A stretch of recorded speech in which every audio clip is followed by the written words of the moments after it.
আজকে আমরা শুনব একটি অনুগল্প, খুব মিষ্টি গল্প। নাম ভালোবাসি। লেখক শুভেন্দু বিকাশ বাগ। গল্প ভালোবাসি।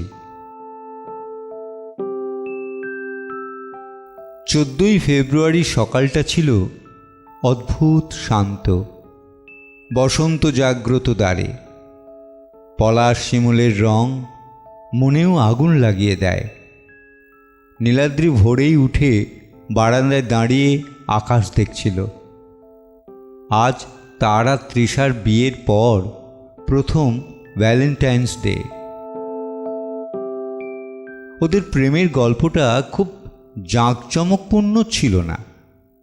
একই অফিসে কাজ করতে করতে বন্ধুত্ব, তারপর প্রেম। কিন্তু প্রেম গাঢ় হওয়ার আগেই সম্পর্কে ফাটল। কিছুদিনের মধ্যেই তৃষা প্রমোশন পেয়ে নীলাদ্রির বশ হয়ে গেল। তারপর নীলাদ্রির কথায় কথায় হাসি তৃষার কাছে অধরা হয়ে উঠল। সেদিনও ছিল ভ্যালেন্টাইন্স ডে। নীলাদ্রির মেলা কাজের চিন্তায় মশগুল হয়ে অফিসের নিজের রুমের দরজা খুলতেই অবাক। দেখল টেবিলে এক সুন্দর ফ্লাওয়ার বুকে, আর পাশে একটি চিরকুট। ভালোবাসা পোস্ট আর আয় দেখে হয় না, মনের আদান প্রদানই এর আসল রূপ। ইতি তৃষা। নীলাদ্রির চোখ ভিজে উঠল। ঠিক তখনই পেছন থেকে দরজা খোলার শব্দ।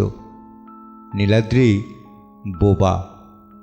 তৃষা বলল, বাকি কথা ফ্লোরা ক্যাফেতে, আজ সন্ধে 6টায়।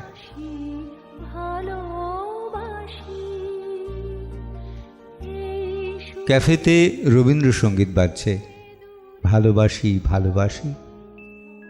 নীলাদ্রি এসে মৃদু স্বরে বলল, আমরা যেন প্রতিটা দিনকেই ভ্যালেন্টাইন্স ডের মতো সেলিব্রেট করতে পারি।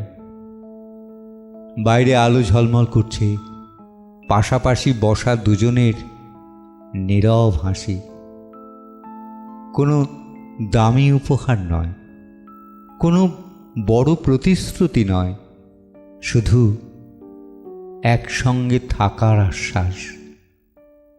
সেদিন তারা বুঝেছিল প্রেম মানে শুধু একদিনের উদযাপন নয়, বরং প্রতিদিনের ছোট ছোট যত্ন, সম্মান আর বিশ্বাসই গড়ে ওঠে আজীবনের ভালোবাসা।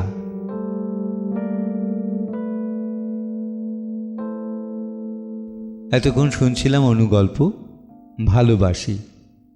লেখক শুভেন্দু বিকাশ বাগ।